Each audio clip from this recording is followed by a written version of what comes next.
Thank you, everyone, and hello. And welcome to How to Save Local News, we hope, which will be our roundtable conversation with local journalists about the beleaguered, yet occasionally hopeful state of local journalism. My name is Philip Pantuso. I'm the managing editor of the River Newsroom. I'll note that we are recording this event so that it can be available for folks afterward, but only the person speaking on screen will be recorded. Just to kind of set the scene a little bit. So since 2008, a study found that US newsroom employment has fallen by 26%, a crisis that accelerated last year when publications had to reduce already meager staffs. Another study estimates that journalism layoffs more than doubled in 2020, and dozens of outlets have ceased publication entirely since the start of the pandemic. These cutbacks are hitting local media hardest, and Lissa will talk more about what that looks like here in just a second. But big picture, we know what happens when a community loses its local news coverage. People participate less often in municipal elections, and those elections are less competitive. Corruption and those in power go unchecked. Misinformation becomes the norm as people get their facts mainly from rumors and unfounded speculation on social media. We also lose the daily, more quotidian stories that are the connective tissue of community. A feature about a neighborhood charity fundraiser, a news story about a municipal road initiative. These kinds of stories encourage readers to listen to and empathize with one another. As we can see with the rise of community Facebook groups for news and alerts, people still want to know what's going on, but there just aren't as many places to look. So we have such a terrific panel of folks to talk here today from across the Hudson Valley and the Catskills region.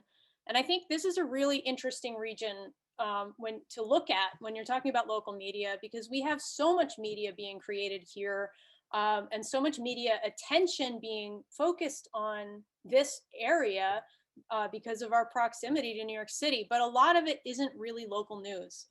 We're a hot destination. That's been that way for a while, and it's, since the pandemic, that's only increased, and we're very close to kind of the epicenter of the media world, and that that generates a certain amount of attention and a certain amount of journalism being produced that is kind of about us, but a lot of it isn't really aimed at local audiences or at solving local problems. Everybody that's here on this panel with us today is indeed, focused on local audiences and local problems. But the media landscape of this region has become much more thin over the past few decades. We have a growing number of local municipal governments that aren't really being covered. We have towns, especially in the most rural areas, where no reporters show up to cover meetings. And that really in turn hurts civic participation in the community.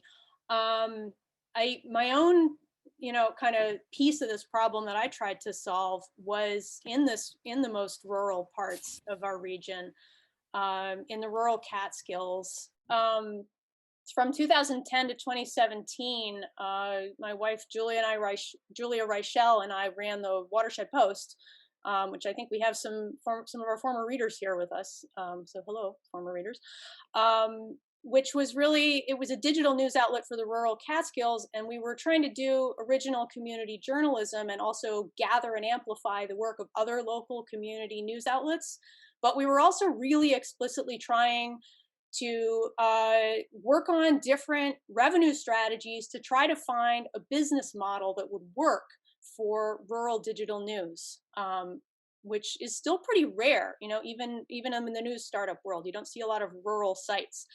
And over the course of 7 years, we tried a lot of things. We managed to get to the point where we were paying ourselves a subsistence wage, but we were working really insane hours and we couldn't grow. And eventually we shut down. But it was painful to watch over the years as other local community news outlets and even larger newspapers struggled. Some of them closed, some of them shrank, some of them laid off reporters. And all the while, over the past decade, we saw the volume of sketchy local content and local ad dollars both grow and grow on Facebook. And it really, it's not the problem of disappearing local news and the shift of people's attention to local content that's not news and that some of it is misinformation. This isn't just a problem of predatory ownership and of kind of large companies elsewhere, running things extractively. I wish it were that kind of problem, because then local ownership could really fix it. But we have independent community papers struggling too, at the same time that these larger papers have been cut to the bone.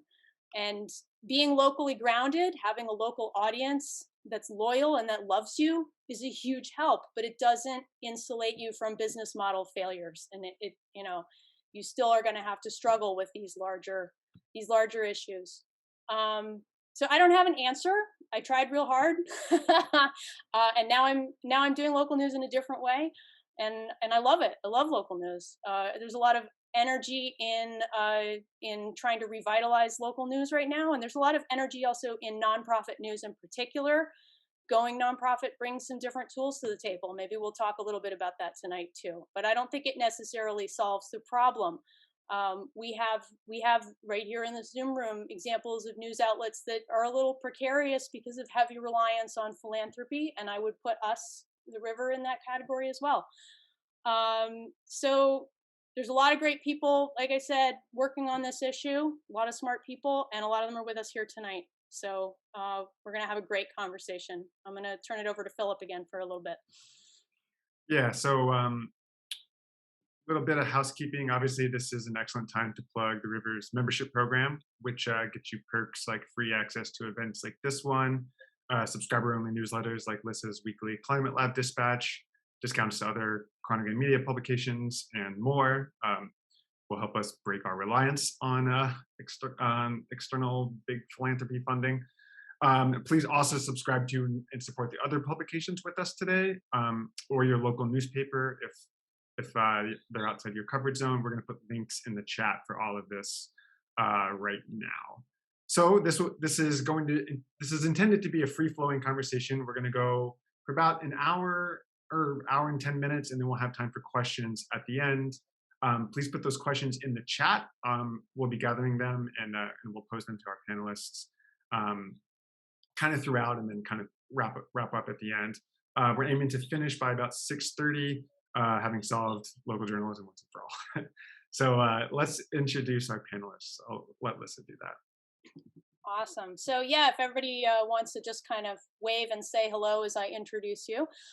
We have Chip Rowe with us here tonight. Chip is the editor of the Highlands Current, which is a nonprofit weekly newspaper with a website presence also, founded in 2010, and they cover Cold Spring, Beacon, and Phillipstown. You want to say hi, Chip? Oh, I do want to say hi. Hello. Wonderful. We have Genya Wickwire, the associate publisher of Ulster Publishing, the 47-year-old family-run business behind the Woodstock Times, now Hudson Valley One.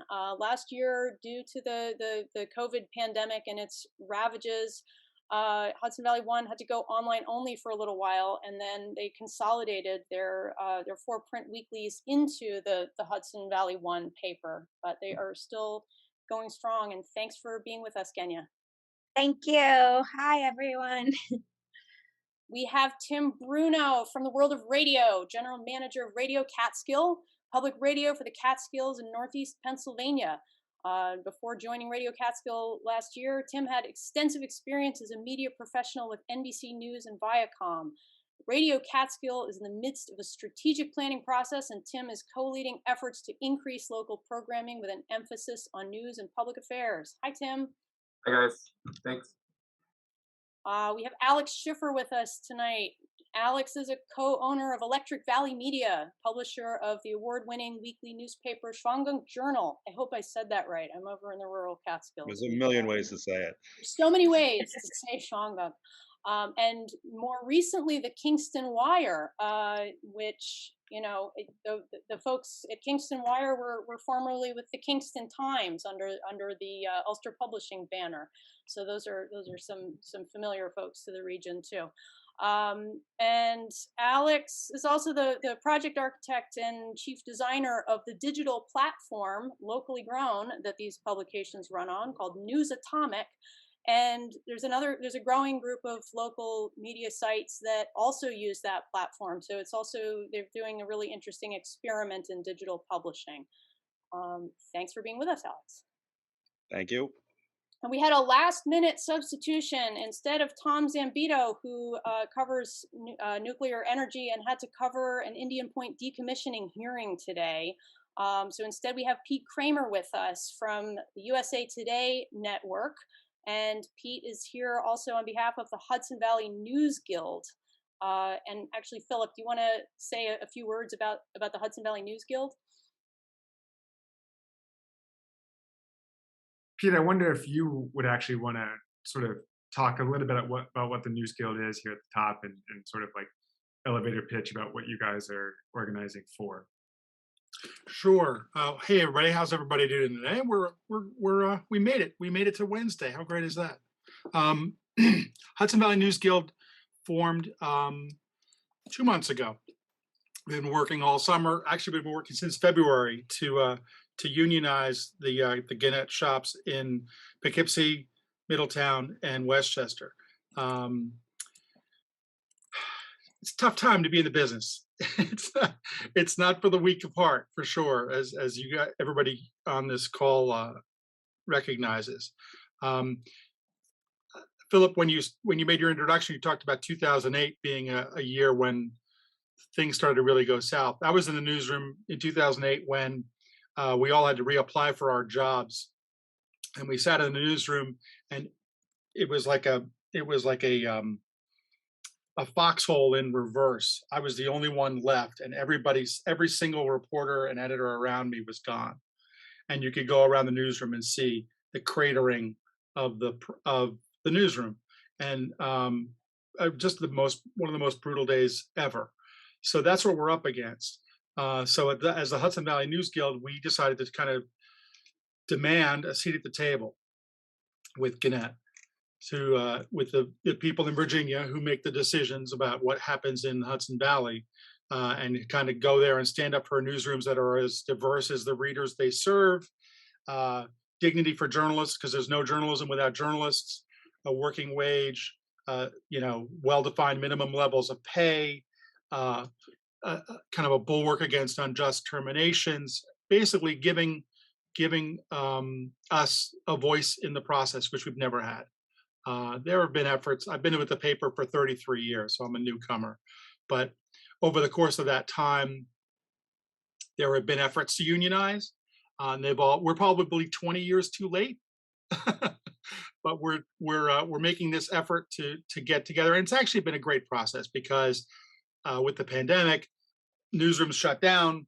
We're all on Zoom or Teams calls, and this has kind of been a great way to coalesce these staffs together. So that's kind of where we're at, and we went public a bit ago. We had our election. We had 90% buy-in from the reporters and photographers. So yeah, it was really good turnout, really good numbers. Now we're turning to the next phase. So that's where we're at. Yeah, if you guys care about what's happening in local news and the threats from corporate consolidation and ownership, which you're on the Zoom, so I assume you do, I can't recommend enough keeping up with what the News Guild is doing. An attendee just put a link to the site in the chat. I really encourage everyone to check that out. Okay, so in the interest of starting on a positive note, the first question I want to pose to our panelists is a broad one.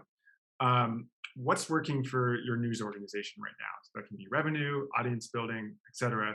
And how is that changing right now? Why don't we start, I don't know, who wants to go first? Genya, do you want to go first? Sorry, I was my internet's not that great. Sorry about that. So hopefully, well, I had worked with Alex a little bit on how the importance of paywalls and stuff like that. And I know that there's a little bit of a controversy there, but it definitely has brought in a new stream of income. So it was definitely a positive, especially with us, going purely digital for a couple months. And, we have a really strong print paper. So we have held all of our print subscribers, but then we got an additional online audience. So I think that's been a huge plus for us. So thank you, Alex, for helping with that. But that's definitely a positive for us. I don't know if everybody. I was surprised when I went to a New York Press Association meeting, and really the volume of small local newspapers that have not yet used a paywall to bring in some money, some of that lost income. Yeah. Wants to go next? How about you, Alex? Sure, I can go next. Well, we have two publications. One is print, one is digital. One is print and digital, and one is digital only. And I can say the same that Kenya did. When we got our paywall together for the print paper, it was just a new stream of revenue for us. And it's now almost 30%, I think, of our gross revenue for the paper. And so that's a huge sort of kind of injection of revenue for us. And it's probably, I would say, the paper is in a better shape today than it's been for many years because of that. But you still need the print, what print provides to make for a successful publication. So we can kind of see that with the digital publication, which doesn't have print behind it. But it's for being 1 year old. I think it's doing quite well. I mean, the readership is growing very quickly, and subscriptions sort of lag behind that. How actually when someone decides to start paying for the content as opposed to just reading it. So I think audience building is going very well for Digital Wire, for Kingston Wire, and we're doing, I think, really good journalism too, which is important. And one indication of that for us is there's very little churn. Almost no one cancels subscriptions. So that to me says that what we're providing is viable and worth a value to the people who are paying for it. And that's, we keep an eye on that very closely. So we know that the product is working. So I think we're still definitely in a startup mode and losing a ton of money, but I think that the prognosis looks good for us for Kingston Wire. Well, I can keep calling on people, I guess. Tim? I can keep going too if you want. We've found that local news is our path to growth. During COVID, we were sort of, I would say, we didn't have a dedicated local news program, but because we started doing interviews throughout the All Things Considered and other programs, that led into establishing a dedicated show at 6:30 after All Things Considered, the local edition, where we house all of those local interviews 5 days a week and become known as more of a destination for that local news. And then we can repurpose clips throughout the day the next morning. But that has been proven to be very successful with our listeners. We're listener supported. We do receive CPV funds, but our listeners have responded very overwhelmingly that they like this and want more of this. And so we know that that's working, and we know that we want to expand our partnerships with folks like the Shawangunk Journal and the River, and our two independent papers that are still here, the Sullivan County Democrat, family owned, and the River Reporter. So we, and I've said this before, I think Philip has participated in one of our strategic planning calls, that we see ourselves as a megaphone and a platform for the local news journalism that everyone here is doing. And I think it's our obligation to help support that, especially in this fractured media environment. How about Chip? Sure. What I find interesting is at the base of this, there's a conflict in that, Joseph Pulitzer said a newspaper should have no friends. So on the one hand, people have this love-hate relationship with the local media, with the local paper, because you're reporting things they get angry about, they don't want to see, but you're also asking them to continue to support you, to keep it going. So that seems like a basic conflict that the media has even locally, is if people really want a good newspaper, it's going to sometimes make them mad, but they also have to give you money. So I'm curious with Alex, mentioned the print, like, is print's very expensive. Radio doesn't have to worry about that, and digital only doesn't worry about that. And Alex, you mentioned, the print really took off and is important. I think we found that because we have both print and digital, the discussion does come up, like, is it worth doing the print? You get advertising for the print much more than you would digital, but then is it a wash because you have to have people to produce the print and all that? So I was interested when, Alex, you mentioned that, why you decided, because a lot of the new startups you're seeing, both nonprofit, mostly nonprofit, are starting out digital only. They just don't have the money to print it. So that's what came to mind listening to the panelists was, what is the future when you talk about 5 years from now? Is print going to still even be here because of the problems that, the local media is having, raising money? Oop, Alex, you're muted.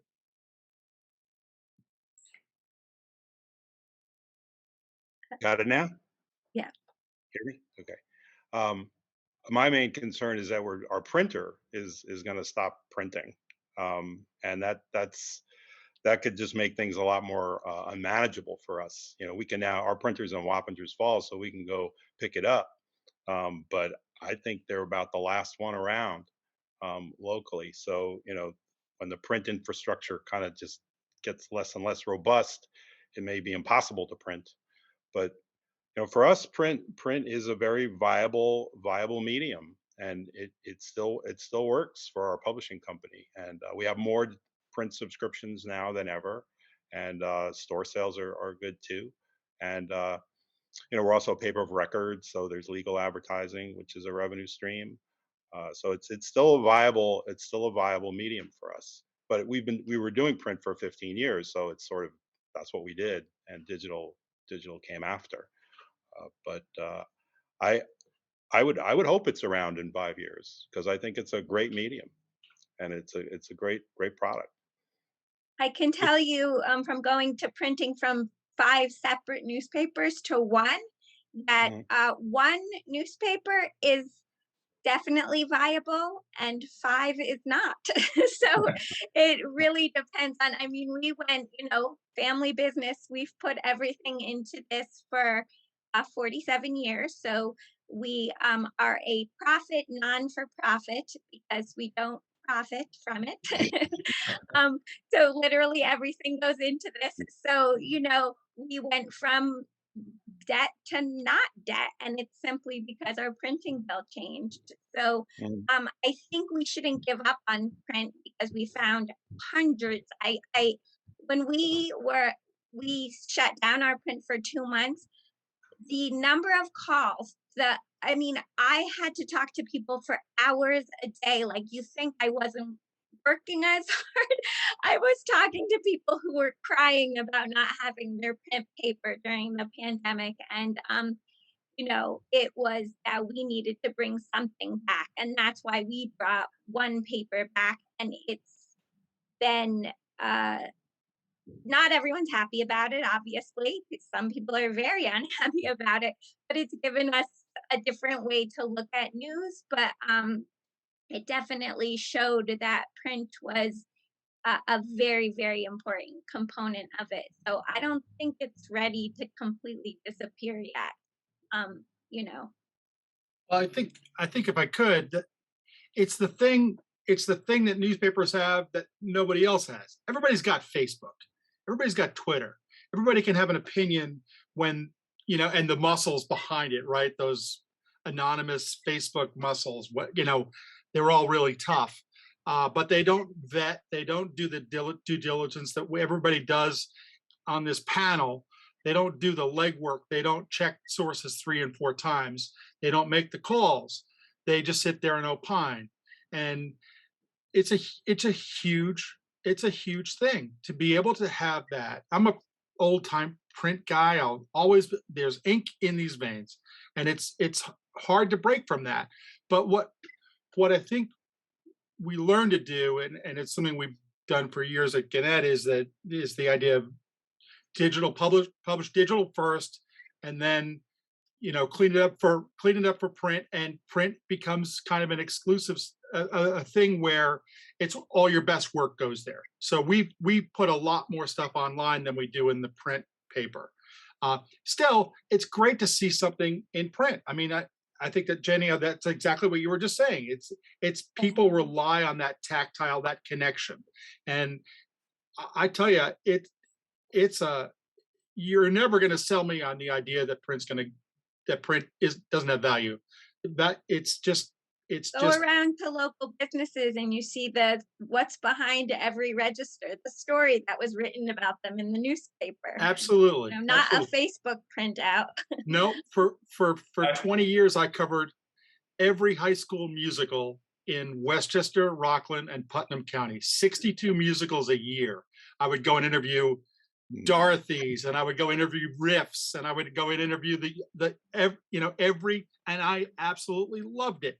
And I was told I was on every refrigerator from Portchester to Suffern to Putnam County to the Bronx. And you want an assignment? I got some assignments for you. I tell you, because the numbers weren't behind it, they moved away from that. That coverage is no longer in the paper, no longer online. And it breaks my heart, because we covered high school theater the way most papers cover high school sports. And those kids needed it more than, and I've got jocks. I've raised 4 kids. They're all jocks. And breaks my heart to think that these theater kids don't have that. For a while they had that. And seeing their name in the paper is the same jolt that politicians get. It's the same jolt that jocks get, and they deserve that. But the print thing, I'm sorry, I've taken too long, but the print thing is key. The print, to me, is essential. Yeah, I think we're all kind of older here. I mean, my kids aren't reading the newspaper. They get their news from their phone, and I think in the long term, that's something that, I don't know, it just seems like that's the way it's going. It's not going to more print, it's going to less print. And the issue becomes, how do you compete with Facebook, which is killing everybody, if, what I'm seeing is like somebody can go in our town, the merchants can go into town and put stuff free on, we're having a sale, they put it on for free on Facebook, but they don't come to advertise with us. So I agree, like we're missing all this stuff, but where's the support? So if you really want a newspaper, why aren't you advertising in it? Why aren't you subscribing? People need to, I don't want to have to convince them of the value of it, right? I mean, if they're really missing that stuff, they should be supporting the local papers, which is probably the most relevant news they get all day, is from the local sources. All the other stuff, there's 25 people covering, there's 30 reporters in the White House briefing room listening to propaganda from the press secretaries. But so that's what's frustrating for me, is that you hear a lot of talk. People will say, I love my local paper, I can't believe it, but put your money where your mouth is, do something to support it. Even if you're mad at them, even if you're upset, you have to recognize the bigger value of having that paper, because, I think as Philip pointed out at the beginning, there's thousands of places that don't have newspapers. They have zero, they have no newspaper. Some counties don't have newspapers. So I guess in the end, I'd rather have a digital product than no product. And you're seeing most of the things that are starting are unlike, I think, Alex, it's just unusual that most startups and stuff are going to only do digital because it's so expensive. Well, I mean, to speak about why there's no advertisers, I think when newspapers went to every house, you had no problem getting advertisers. It's just no longer a mass medium.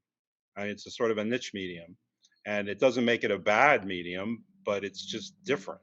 And I think for certain readers, there's value there, but not so much for advertisers.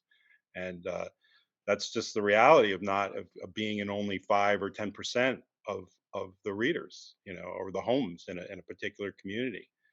So Facebook is ubiquitous, and that's why advertisers go there. But that doesn't mean there's no advertising. It's just you're not getting all the advertising, which is how it used to be. So I think it has to be less of the revenue stream, advertising. And that's our strategy for Digital Wire. I mean, we want some advertising, but it's not going to be primarily advertising. Primarily, we want reader revenue. And I think that's probably more promising. Just to butt in with I guess what is possibly a slightly contrarian view for this panel so far. From my experience being a digital only publisher for a little while, and you should take all of this with a grain of salt because we had to shut down. But I think being digital only for us, for the news content specifically, we eventually got into tourist guides, and that was actually kind of lucrative for us. It just wasn't what I was really interested in doing, unfortunately for me. But the breaking news and the more short-term news that turns over fast in a rural area where distribution is incredibly challenging, digital made so much sense for us. You can really reach a wide area, and you can reach people in some ways in a more accessible way. That is becoming more true as there's more broadband, as there's more cell phone coverage building out. Obviously, these are still issues, but for everybody that talks about print having greater accessibility, that's true for some people, but it's not true for everyone. And also, with the paywall issue, I think something that was a huge success for us at the Watershed Post, even though it was not, it didn't translate in the end into making the kind of revenue that really would have sustained us. It did earn us a lot of advertising. And a really incredible readership is that we really committed hard to not having a paywall, and to reaching audiences both of the sort that would have naturally, wanted to shell out for local news and wanted to support us, and also audiences that would probably have never considered it. And I think that one of the things that we really managed to do as an outlet was to bridge this, a lot of different communities in the area between weekenders and full-time people and longtime locals and diehard readers of the local print paper, which I also dearly miss. We lost the Catskill Mountain News right before the start of the pandemic.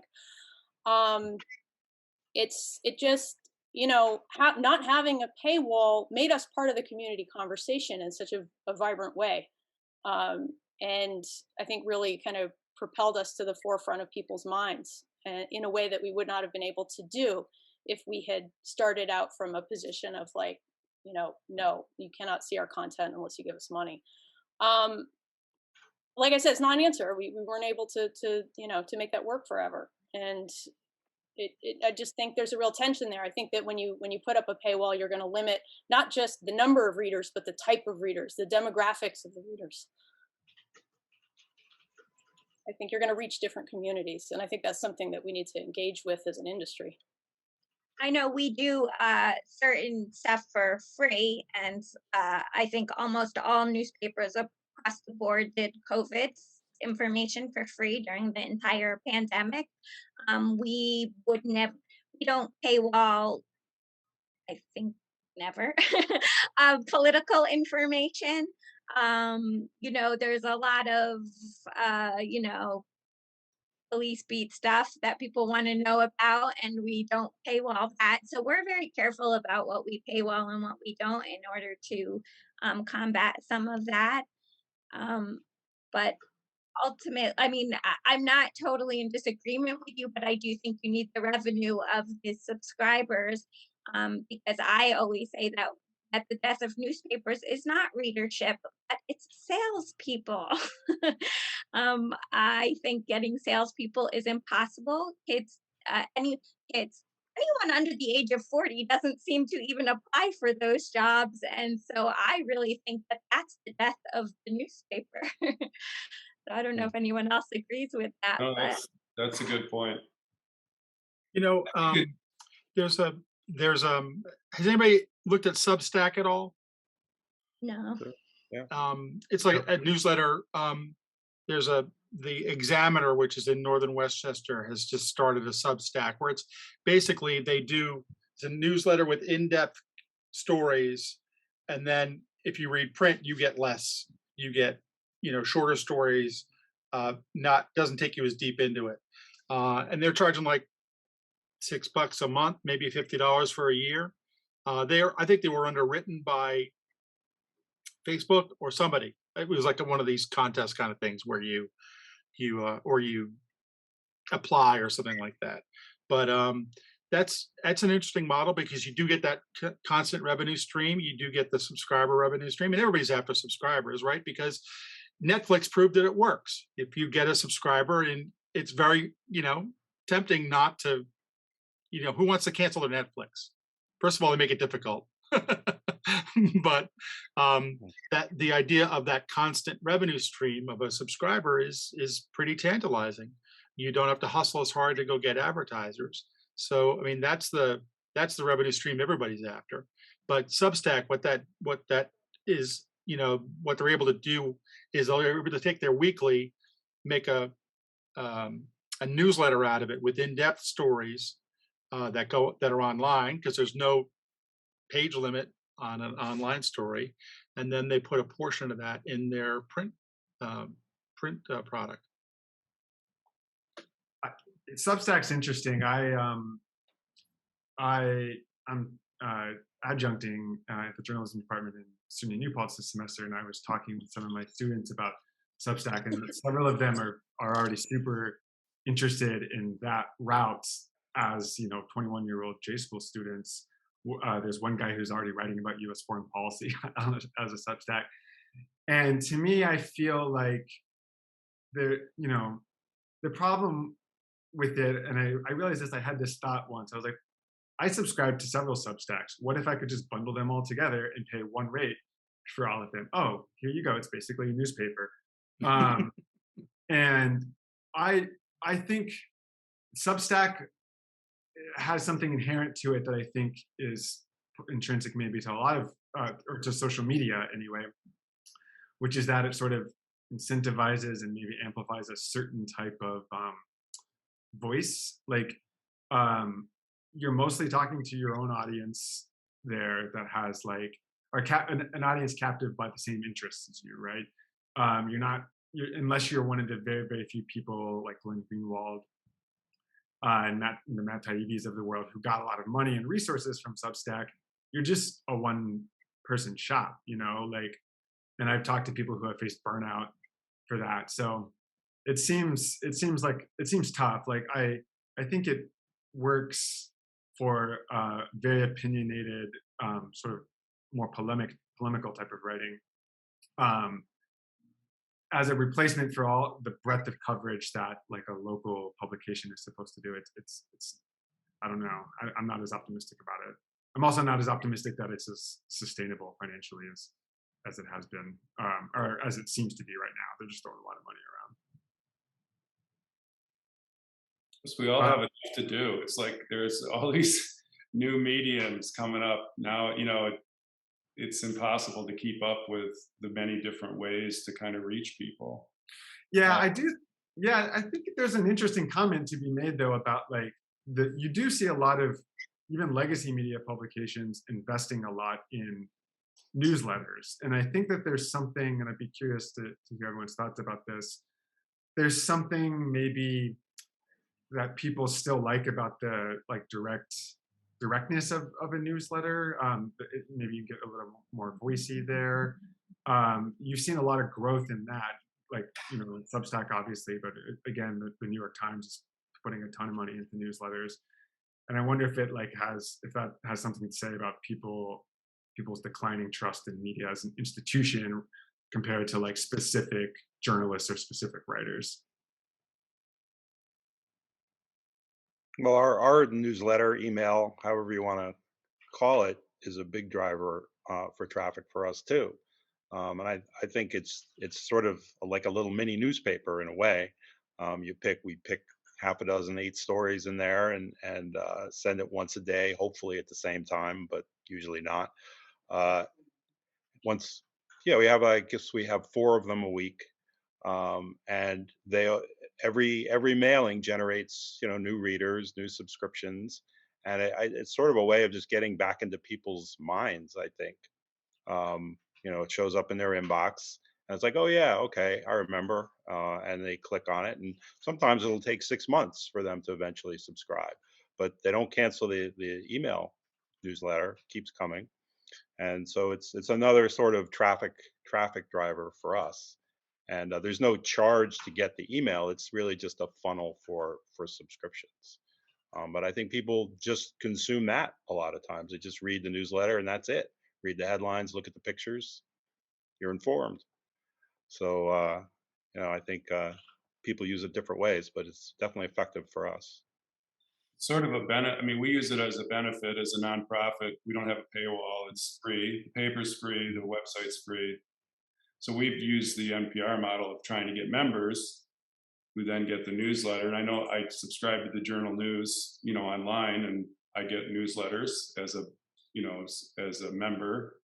And I know I'd be curious, it is from the radio model. And that always was made, I was always curious about like the local radio NPR affiliates. You hear WNYC now emphasizing the value of their journalism, and it must work. That must be something they're reminding people of. We provide this to you. You should support us, become a member. And what you call a subscription is really a reoccurring payment, which is great, because people feel guilty if they cancel, I guess. But I think personally, I was always reluctant to do that, but now I'm finding, and this may help us in the near future, I'm finding that I'm much more willing to say, sure, I'll give you $5 a month. It's worth it to me. I mean, I should be spending $100 a month on journalism.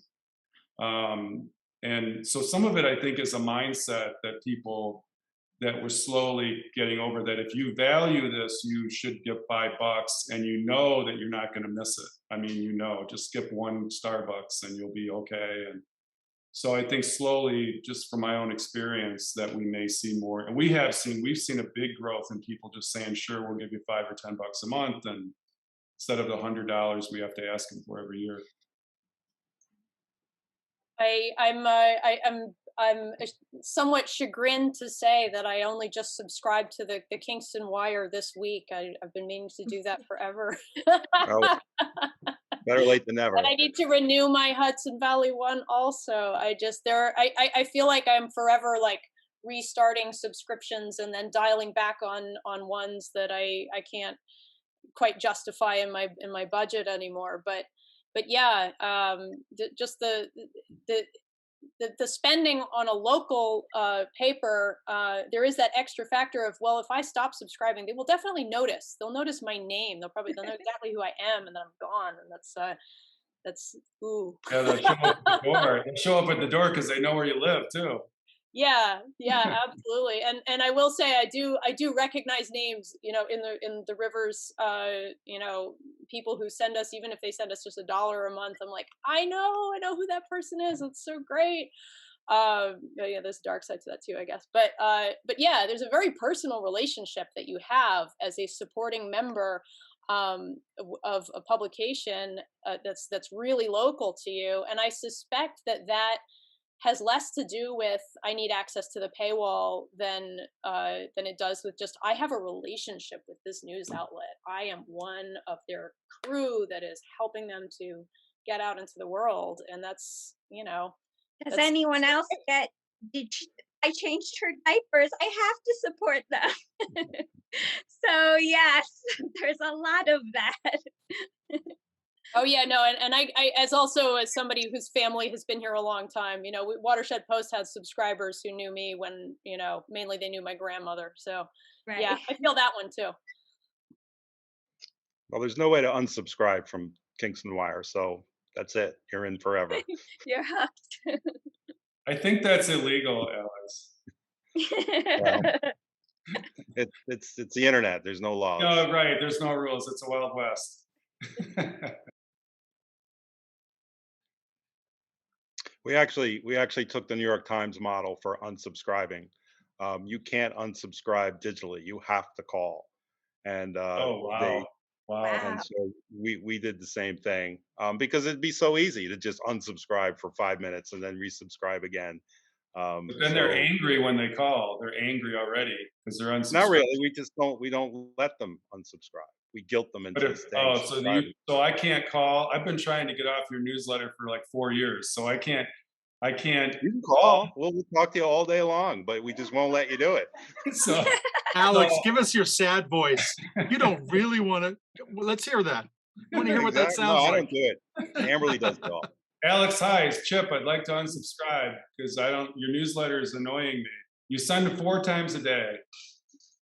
No, So what's you just can't. Okay. Can I have the customer service department, please, Alex? That's me. Let's put my kid on the phone and be like, tell them you like to eat. Yeah. All right, I want to ask another question here, kind of picking up where we're leaving off. How much, and like speaking about your goals, and I'd be curious to hear what the actual breakdown is, if for whoever's comfortable sharing that. How much of your publication's overall revenue ideally should be reader support? How much of it is advertising or sponsorship? And how much of it is like grants and philanthropy? Like, what kind of balance is everybody aiming for here? We get all of ours is funded by advertising and subscribers. During the pandemic, we got some donations, which was nice, but I would love to dip into that other world, but we have zero of that. So I would love to hear about the non-for-profit. Genya, do you mind? Do you have like an idea of like how much of your revenue breakdown is subscription versus advertising? It's about 80% advertising, and most of that is print advertising. I've been hearing since I came back from college that, that's it. You're not going to get any more print advertising money. That's it. It's over. But every week, we have special sections. We have newspapers. We have, and most of it is not online advertising either. So it's the print advertising is still out there, and it funds most of what we do. And I guess that's why I'm so concerned about the lack of salespeople, because that is how we do our funding, and that is why we will probably look closer at grants and stuff like that, because if we can't get people to sell, then that will be a problem for us eventually. But yeah, so I guess that's not the the norm out there from the sounds of it. I don't know.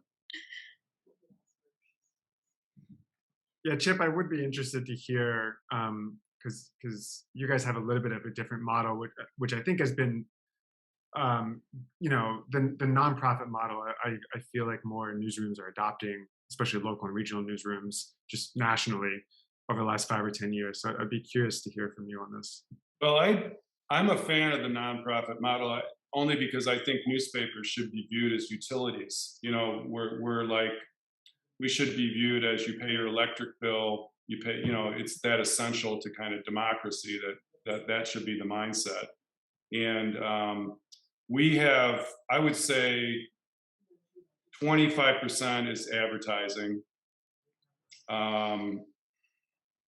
25% is large donations, foundations kind of thing.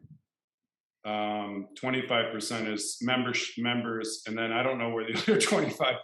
I didn't add it up right. 30. So that's the breakdown. It's probably it's in thirds. Let's say it's in thirds. So a third of it is advertising, a third of it is bigger donations, foundations, individuals, and then a third of it is people sending in, either doing recurring or they're sending in $100 a year kind of thing. I don't know if we're typical of a nonprofit newspaper. Most of my impression is that most of the nonprofits that are starting are a few reporters who were either laid off at a larger paper and they want to start a local publication, and so they do it digitally, and it's a couple of them. There's one in Peekskill, Regina Clarkin, who did the Peekskill newspaper that went for about 20 years, and then she stopped, and then 10 years later, which is 2 years ago, she started this digital two-person operation, I should say, and is now trying to go nonprofit because she wants to have a membership program because she's digital and there's just not the advertising support. But I think that's far more typical than we are, where we have a print paper, 4,000 circulation, we have a free, that's distributed free, we have, free website. And there was discussion among, the board of directors about should we have a paywall, should we do that? And they sort of decided that the paper was founded in 2010 by Gordon Stewart at the time, who funded it out of his own pocket for about 5 years. And he did it because he felt like the community should have a newspaper. And so he made it free. And Lissa had brought this up earlier, like if you start charging, you do eliminate some parts of your community, either because they can't afford it or they don't value it enough, but their opinions and their input still may be valuable to you as an editor to hear from that part of, the people who don't want to pay $5, not because they don't think it's worth it, just because they don't buy media. I don't know. But as a free thing, there's no excuse, like everybody can access it. But I don't think that is realistic for most places. You look at Newburgh, Peekskill, they don't have daily newspapers. It's hard to believe. They're good sized cities. And it just seems like that's a place like Newburgh where the reason you want a newspaper there is because there's so many people who would benefit from it, from all different income levels and so you probably want to go in there with a free publication. But it's tough. It's tough to raise money. You have to have this whole separate functioning of fundraising and thinking of messages and trying to convince people, and the recurring membership subscription model, it works. I think it works. It gets people, and they're also thinking about it every month, and they feel, I do think, like Lissa said earlier, there's also this connection. I'm paying my money every month as I'm part of the club, right? I think also another thing to keep in mind with subscriptions is that, if you are going after larger donors, whether you're a for-profit or a nonprofit, if you're going after some kind of like larger philanthropic support, you can go to them with your subscribers and say, look at all of the people in this community that give us $1 a month, because that's very powerful. Even if the money isn't a lot of money, you can take that and say, look at how many people love us. Like, that's $1 they could spend on literally anything else. And for me, I don't know, I get very emo about it because like most of what we do is given away free. We don't have a paywall. We have some pop-ups that you might have to X out, but we don't put a paywall in front of our stories. So like anybody that gives us money, it's like that is a vote of love from them that we can then turn around to a much bigger funder and say, look at all these people in the community that believe in us. Well, our big plan is to find a billionaire. Well, yeah. Washington Post did it. So if anybody has any tips, well, yeah, we should get Alex to talk about that. let me know. Yes, I agree. It's interesting what you said about trying to find salespeople. We have an ad manager who does that, and I had never thought of that. I'd never considered the fact that you do have to find somebody who's got a certain personality, who's driven by goals, that likes to talk to people. It's a tall order to find a sales. Who knows what a newspaper is? That would be, that is old enough to know kind of the role of the newspaper in the community. That's a tall order. It is. And you also they have to be able to convince these local merchants, you don't need Facebook, or we can provide something different than Facebook. And you can't really track a print ad like you would, it's a tough sell in many ways.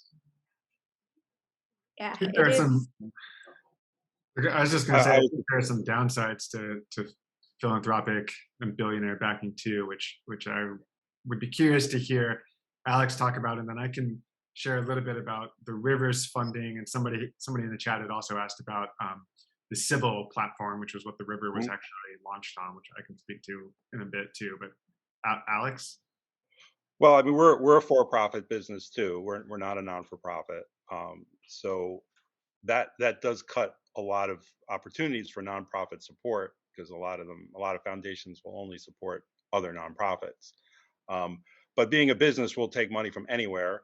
So there are avenues for that. And, from major donors also down to individuals. And we have a lot of people that just pay more for a subscription. And that's sort of a donation in a way. It's a membership support. But that's a significant portion of our circulation revenue is people who pay more for a subscription than they have to, and we appeal to them every once in a while when we get to a crunch. But that's a way for a business, I think, to kind of leverage that support. But Kingston Wire started with help from Radio Kingston. And it was instrumental in getting Kingston Wire off the ground. And so they're funded by Novo Foundation, which is run by the son of a billionaire.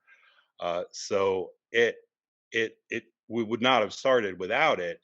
But I was always a little leery about going nonprofit for the paper or for Kingston Wire, because you sort of are dependent on one stream, and that's inherently unstable. Especially for something that is can be a little bit controversial, like news. It's just, if you're doing news properly, it's like you said, you're not going to have any friends. So that you need the right donor who understands that. And so I don't think we had the right partner in that regard for Kingston Wire, so it didn't survive that partnership, and now we have to make up for what that part of the budget. And so that to me is why I prefer to be a for-profit entity with a lot of small income streams, whether it's advertisers or readers or even doing events or whatever kind of ways you can leverage your news. But if you have one major donor or two or three, you're always going to be wondering, is this, how stable is this? How what kind of I rely on, and can I write this story? Can I not write this story? Do I have to write these stories instead of these stories to make the donor happy? So it was just seemed to me a little bit of a conflict of interest for a truly independent journalistic effort. But billionaires write big checks, and readers write little checks. So it's I think a hybrid model would be the best, where there's some of that and other stuff that's a little more stable. So there's I think we will try to find another sort of donor in that regard to make up for what Radio Kingston can't provide. But if we can, we will. But I'm pretty committed to remaining a for-profit entity. I think having news sort of in the mix in the economy, the local economy as a business, helps inform what we do better. we're sort of beholden in a way to the business community, to just the economy. We really, it's the health of the business community is very important to a paper. And if the local economy is doing well, the paper should do well too. And I like being connected to that as a business. But it's it's not a good business, unfortunately. It used to be a great business, but not anymore. So Amberly just ran there giving a note. We do, one of the things we did to help us is we just launched a GoFundMe today for Kingston Wire to try to make up for Radio Kingston loss of revenue. But and we already got a matching donation, which is great. So if we can make half of it, I think we get the other half from somebody. So it's it's an unfolding story. If you want to go read about it, go onto Facebook. It's kind of ugly. But I haven't looked. What are the premiums if I donate? I get to talk to me. I already did when I called customer service. No, that was a Kickstarter, which we tried at the beginning. It didn't really make our goal. But the nice thing about GoFundMe is they give it to you no matter what. If you don't make your Kickstarter, you don't get anything. But for GoFundMe, they, you just, whatever you bring in, you do get, and they take their piece, of course. Do you put a specific project you want to fund, or is it just fund us in general? Well, for GoFundMe, what we put on there was the revenue that we just lost, which was $31,000. So that's what we're trying to raise on GoFundMe. Will we? I hope, but it's it's hard. It's a lot of money for a small community to raise, and we're down here in southern part of Ulster County. We're known pretty well, but in Kingston, it's relatively new. They know the journalists. They've been working in Kingston for a long time, but Kingston Wire is a very new operation. So, that's a lot of money to ask, but we'll see. To aid the effort, I just put the link to the GoFundMe in the chat for anyone who's interested. So I'll talk a little bit about the river here because some threads are coalescing. We have, and this all happens above my pay grade, but we have a patchwork of funding models, which is partly a result of having launched on this platform called Civil, which was a star-crossed and doomed effort to launch local news organizations and sort of beat organizations on a blockchain platform, and to fund it through cryptocurrency that would be called Civil tokens. And the fact that almost nobody here probably has heard about it speaks to how badly it failed. So this happened before I joined, and the local publications in the first kind of launch of Civil newsrooms sort of banded together, and now we share some back-end tech resources. But the river is owned by Chronogram Media, and I think in the absence of the Civil platform working out, we've kind of just been Chronogram Media has kind of just been making it work for the river with various income streams, to the extent that they can. And we were pretty small, and we're still fairly small. It had a lot of growth last year during the pandemic when we were doing a lot of COVID coverage. But still, I'm looking at a breakdown of our funding right now.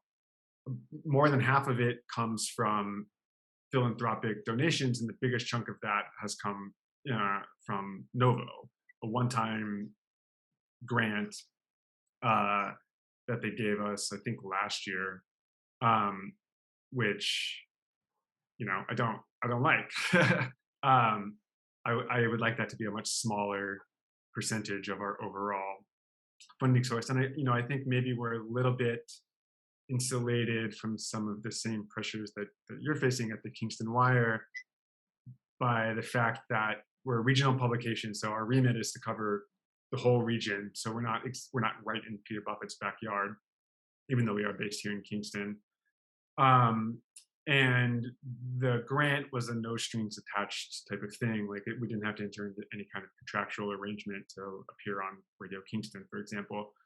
And the other thing here is like there's just a lot we're not able to get to anyway, and that's more of a resources bandwidth issue. But we have about a quarter of our funding now is reader revenue, and that's gifts and a membership program that we launched earlier this year.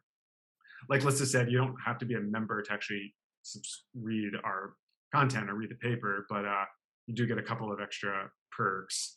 And then, we get a little bit of money from Chronogram, like essentially to like float through lean times.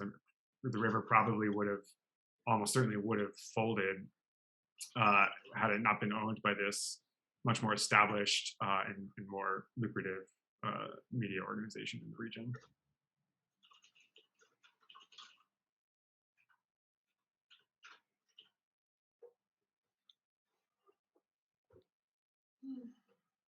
All right, well, killed the vibe. I've got some other questions here that I'd like to get to as well. Let me see, where do I want to go? Okay, so there's been a lot of discussion in newsrooms lately, I think especially since last summer and the murder of George Floyd and all the protests that followed, about kind of who's in charge and how that determines what gets covered and through which lens.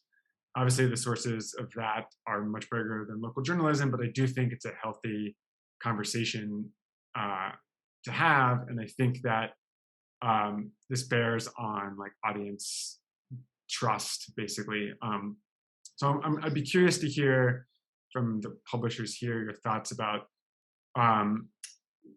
what we can do to ensure we're covering our entire community and that everyone, but especially historically marginalized communities, have an opportunity to participate in the process of news gathering and publishing. I can start with that one. That's one of the big things to come out of the George Floyd killing at Gannett is that they've really kind of looked at how they cover the police blotter. I mean, there are newspapers. I grew up for a time in New Mexico, and I remember going to the laundromat, and there would be like a weekly, like a price chopper kind of thing, and all it was mugshots, pages and pages and pages of mugshots, and people read it to cover. They just loved. They couldn't get enough of that, and it's that we've stopped using mugshots. We've stopped covering, like the regular police blotter stuff, that the stuff that starts, with a phone call to the police station or with stopping by a police station. We don't report that at, verbatim the way we used to. It used to be a guy'd come in the morning, make the rounds of phone calls, and he or she would write up whatever they were told. That doesn't happen anymore. There's a lot more vetting. There's a whole level of conversations that go. We don't use mugshots. There's a whole level of conversation about how to cover the story that the police have given us. So I think there's a whole other layer of vetting that goes on, and that's good. I think that's valuable because you're not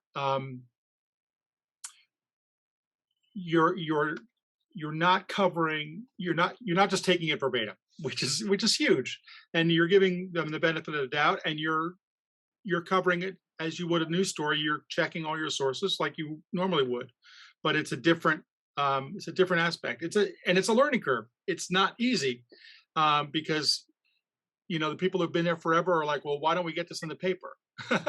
and we have it from the police, but it's a level of remove that's really interesting, and it's an evolving kind of thing.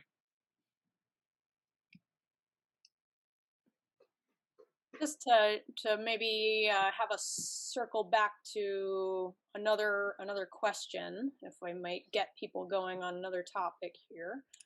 How do we, and we touched on this a little bit. We're talking about paywalls, about social media, but how do we fight misinformation in our own communities and rebuild trust in the media without inadvertently recreating this paradigm, this worldview in which, we are like objective gatekeepers and the power of disseminating knowledge lies with us. We all know that's not the way the world works these days. But that said, how do we deal with misinformation in the communities, and what are you all doing that works, and where are the challenges? I think that's the same question, to be honest. I mean, I think what Pete's, talking about, the police blotter, I think one of the big reasons that's being reevaluated is race,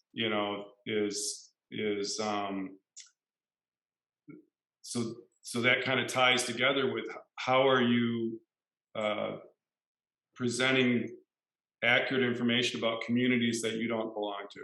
So I can say, my coverage of middle-aged white men is maybe the best ever. But outside of that, I would like the perspective of somebody who's in another group. And I think what newspapers have to do is, when they're hiring, when they're bringing people in to the newsroom, cast a wider net than you would normally to find that perspective. That is a continual challenge for us. I mean, we cover Cold Spring and Phillipstown's largely white. Beacon is more diverse, but the huge challenge for me and for the staff is to reach the African American and Hispanic communities in Beacon. And we got the white people covered pretty well, but to make to have everybody in the community in Beacon see us as their newspaper, and that's real, as Pete's, really challenging. You have to be thinking all the time about how somebody else might be viewing this, or we got to go find other people to talk to, instead of the same old characters. So that's, to me, a constant challenge. And speaking to, listen, what you're saying about misinformation, and that it's really about the reader trusting that what you're giving them is accurate, and that you've made that effort, and that it's not misinformation. It's not what you see on Facebook where, it's somebody just ranting. So I think they're all interconnected. It's about doing a better job than newspapers did in the 50s, the 60s, the 70s of putting the community into community newspaper, right? I think that allowing the community to voice its opinion is part of that, but not on Facebook. I do think it's different when somebody sits down and types a letter to the editor or something about something you covered. So I think it's keeping the conversation going and keeping everybody feeling included in it in a smaller way than Facebook does, because Facebook is very impersonal, really. That's, I think, the irony of it is, you have 500 friends and you talk to 5 of those 500 friends, so it really doesn't feel intimate at all. And so I think, like we just were talking about that at my business, is just, we just did something on gentrification, and we did a podcast, which is another thing we're getting into, because it just seems like you have to get into everything, kind of what we talked about before. And that's what we kept circling around to, is just to keep the communication going. And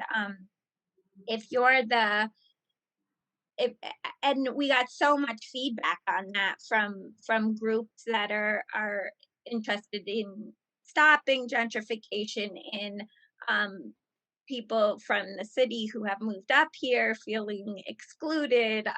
It did open up a whole different segment, and I think they felt that ultimately we were, you know, going to look deeper into it and maybe, you know, a bunch of people yelling on Facebook. So that builds trust, I think.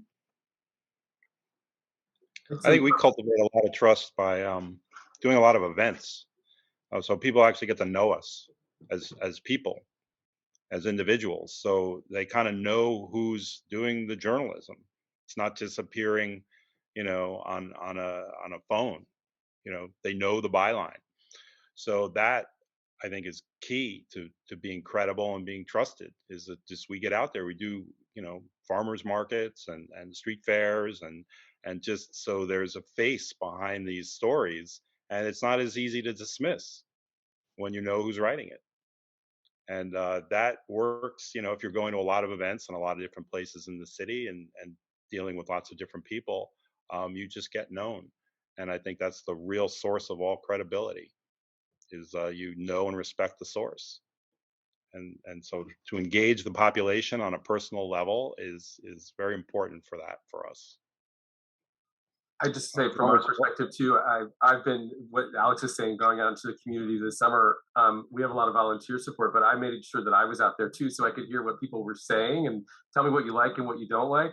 And similar to what Chip and Jenny has said too, we're challenging our perceptions of ourselves as not just the liberal NPR hippie station, but how can we get more diverse voices in and make that part of what we do, like consciously going out and trying to find those voices, to the point where I got a complaint that we had Mike Martucci, the state senator from New York 42, on because he's a Republican, from one of our listeners. I'm like, well, he's our state representative. So we are opening the doors not only to Republicans, but others.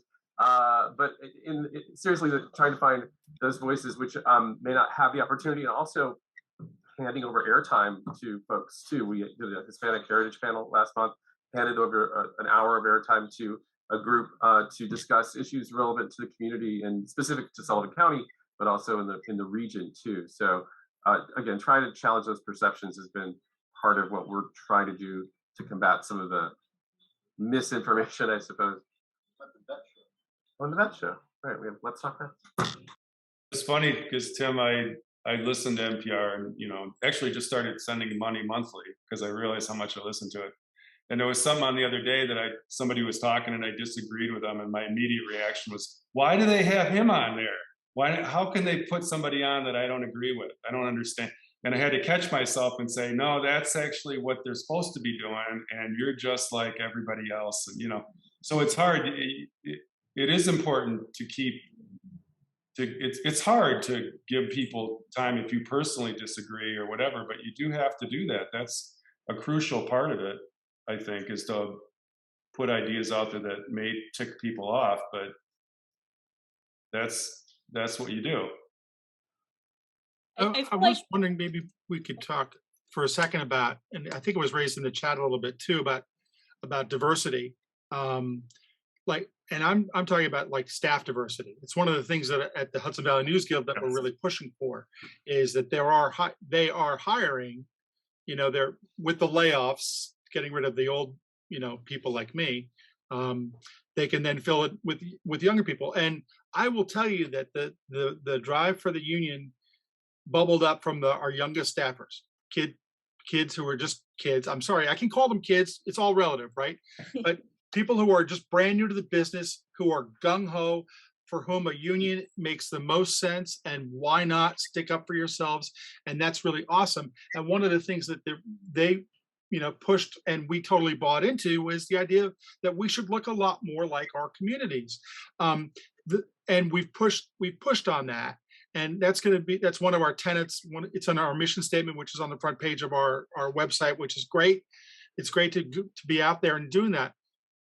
The issue we have, and the issue I'm sure you have across the Hudson Valley now that everybody's pandemic moved in, right, and taken over all the real estate, is finding people of color who can afford to live in Westchester or Rockland or Putnam County or Dutchess County or Ulster County, who can afford to live there and not live in their parents' basement. A lot of the young reporters we had were local kids who lived at home with their folks and could be a journalist because all their other bills were taken care of. It's really difficult. I mean, I started the paper when I was 25 because I moved in with 4 people into a house, and it was the only way I could get it to work. But so the diversity piece is huge, but also the idea that young journalists who are coming into the business need to make a living. That's a tough nut. And I'm kind of interested in hearing what the panelists have to say about that. Well, we started a student journalism program, which is different from, I think, an internship. We pay the students, for each story they write. We went to the high schools to recruit. We work with, they talk about news deserts. Beacon High School doesn't have a newspaper. There's high school news deserts. And so we went and hooked up with English teachers to try to find kids. And my thought was, one is that we have them cover youth issues and they cover the high school like it's their beat. And my thought was that, that's maybe how we can get diversity. You find kids in high school of all different outlooks and races and whatever who will cover that differently than I would have. And you also maybe instill in them a love of journalism, or they already have it, and they may end up coming back, right? Because I guess it depends on the basement, but if they have a good basement and they live with their parents and they're local, that's nice basements. They don't have to be there forever. But the key, Pete, is they know the community. It's not like you're going to a J school in Missouri, let's say Columbia or Northwestern, and hiring somebody as a young reporter, but then they have this not 5 years, but they have a 1 year, let's say, period where they got to learn the community as opposed to hiring locally. And I just can't believe there's not kids in every high school in the country who are gung-ho about journalism, but maybe don't have a newspaper, and would love to, cut their teeth at the local paper, even if you don't end up getting them back. But it seems like that's a way that it doesn't matter your income level or any of that, because you're in high school, you've got a place to live. You don't have to, you can get some experience, some clips, you get paid a little money. It's like a job. So that's one way we're trying to approach it is to train, to try to support younger journalists and get diversity kind of going that way. Just to put in a plug for, I moved in with my dad to start the Watershed Post with my toddler. So, it's a time-honored path. Not for everyone, but yeah, I mean, just to push back on that a little though, too, is like, if all of your non-white voices or all of your diverse voices in your news organization are really junior people, or people that you're training, like that says something too. And like, how do we get people to positions of leadership where they have power in the organization? And that's a nut we haven't cracked. You're looking at the whole editorial staff of the River. It's me and Philip. And I guess I bring a certain measure of geographic diversity by virtue of being out here in the wilds of the Catskills. But, other than that, I'm able to be in this business to no small extent because my family paid for my college education. I know that. It's a huge issue in journalism. And, we need to be making opportunities. One of the things that we're doing at the River is we're applying for a Report for America grant to try to basically host an earlier career journalist for a year or two. We're hoping that comes through for us, and we're hoping to be able to use that as a way to mentor somebody while also being able to pay them properly. But this is honestly just such a rough issue, and increasingly it's hard for me even to recommend for young people to go into the field because it's just brutal. No, that's a great point. I was up in New Hampshire last weekend, and there was a Report for America a byline from a Report for America person, and the tagline of the story said, "This person works for Report for America. You can support her coverage by sending money to," and they gave it the actual address. It was like a sponsoring line at the bottom of the story, which I thought was great. It's not like, here's my Twitter feed. It was like, pony up, it's, but the idea of leadership, of diversity of leadership and diversity throughout the entire organization is huge. It's huge. And, there was a time when I started at the paper, I feel like an old fart, get off my lawn, but we had diversity. Diversity was the watchword. This is like 1988, for crying out loud. Diversity, we had editorial board diversity. There was diversity among the reporting ranks, editorial ranks, photo ranks, layoffs and layoffs and layoffs and layoffs, and we are not as diverse as we were. So it takes a lot to turn that around. It takes it one hire at a time to say, listen, we want to hire this, we want to make our newsroom look like our neighborhoods. And that's not anything we can do as we can't as reporters do that, but we can make a point of saying it's a priority. So that's kind of one of the pushes of the union, was to make that point, to drive that point home. But you can only do so much, right? All we can do is fight the fight. Well said. Yeah, well, I think better coverage of all kinds of communities leads to indirectly people wanting to be reporters. I mean, if you are African American high school student and you have a great local newspaper, that may, it may not be something we see today, but 10 years from now, you may end up with a great reporter because she saw herself in the paper. And I think that's more the goal we have, is to try to get everybody feeling like that's such a valuable thing to me. And I don't know how people view the paper besides me. That's one thing you always have to be thinking outside of your own experience, which is tough.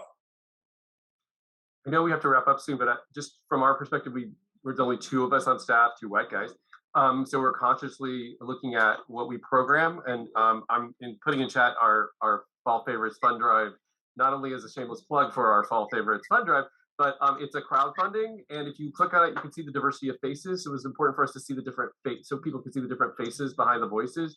And we consciously buy programming from the African American Public Radio Consortium, Native Voice One, to get those other voices out there, in addition to all the regular NPR stuff. Just like, I really feel that diversity of background and experience and culture and race and every axis that diversity happens on is also expertise. And, that it will come through in coverage, that people are they have expertise that's been informed by their experience. And I'm not just saying this because I had a giant fight 15 years ago with an editor about putting the word homosexual in the newspaper with a straight face in a supportive way. I'm like, no, don't do that. Don't do that. She's like, why? I'm like, oh God. That there are blindnesses. We have blind spots, and having a diverse background amongst our staff helps reduce those blind spots that we cannot even see. So, it's our loss if we can't make this happen, but it's a tough problem. There's a great line, and this is the last thing I'm going to say. I swear to God, it's the last thing I'm going to say. But a great movie, Roxanne. You guys familiar with the movie Roxanne? Steve Martin plays. It's the Cyrano story, but Steve Martin is a firefighter. Who's Steve Martin? Steve Martin. He was the guy with Martin Short in that only murders in the building. But Steve Martin plays the firefighter, the fire chief, and there's a fire in the house next to the firehouse. And these bumbling firefighters are like tripping over hoses and stuff. And he turns to looks to them and he says, we want people to think it's a good idea to call the fire department when there's a fire. We want them to know that that's a good idea. And that's kind of the way I look at newspapering these days. We want people to think it's a good idea to call the newspaper with a story or an idea, that they trust us, that we cover them the way we're supposed to cover them, and that they believe in us beyond the person on Facebook who's screaming with the tinfoil hat on. But so I think if we can get them to do that, to call the firehouse, I think we're going to win. I think I like our chances. Yeah, I think think the way to do that is to root your reporting in the community as much as possible, right? So start by talking to people rather than like, you know, start there rather than starting with the elected officials or the police or whatever. Yeah, I mean, all these things we're talking about are editorial questions too. Like, you know, Chip, at one point you said that somebody from a different background as yourself might cover a story differently. Depending on the story, they probably cover it better, you know. And I know, yeah, I mean, I alluded to this when I asked the question. Like, it's a big systemic, societal, historical issue that sort of flows into our little eddy over here in journalism. But I do think that, like, or I feel anyway, at least as an editor, that there's room to be, you know, intentional and thoughtful, and to just recognize like where your blind spots are and take concerted action to like address them as much as you can, right? And so what that looks like for me is like there are certain stories that like I wouldn't ask a white reporter to do, you know, and acknowledging that people from poor backgrounds or maybe people of color won't have as many opportunities coming up to learn the craft. I will make more of an effort to reach those people when I'm putting out a pitch call, or you know, ask them to send me an idea for a story, even if it's not even totally formed, right? So yeah, I think that's kind of like those of us who have a little bit of say in the newsroom, that's kind of like what you can do, right? Okay, well, we're at time. This has been a very lively conversation, and the chat's been really good too. I guess we should probably go ahead and wrap up. I think I said this at the top, but this was being recorded and the video will be sent out to anyone who registered. I'll also send up a follow-up email to everybody with some of the links from the chat, which is going to take me a very long time to put together. And if you made it into the Zoom and you weren't registered, the event video will also be posted on the River Newsroom's website, which is rivernewsroom.com, under the events tab. And send me an email if you have any other questions or anything like that. Lisa, do you want to say anything in closing? Just that I would love for all of us ink-stained and/or microphone-wielding wretches to get together more often. It'd be fun to, you know, to see some faces over a beer sometime. I know we're all rather geographically spread out, but you know, one of the things I really miss as a local reporter working out in the wilds where there's very little local news is this kind of community. And so it's just so fun to, you know, to talk shop with people. And I'd love to do more of that. So, you know, let's keep having this conversation. Arkville in 22. Arkville in 22. Yes, Arkville. Come to the Union Grove Distillery. It's a good time. All right, everybody. Well, thank you again for joining us. We'll wrap up here. Thank you.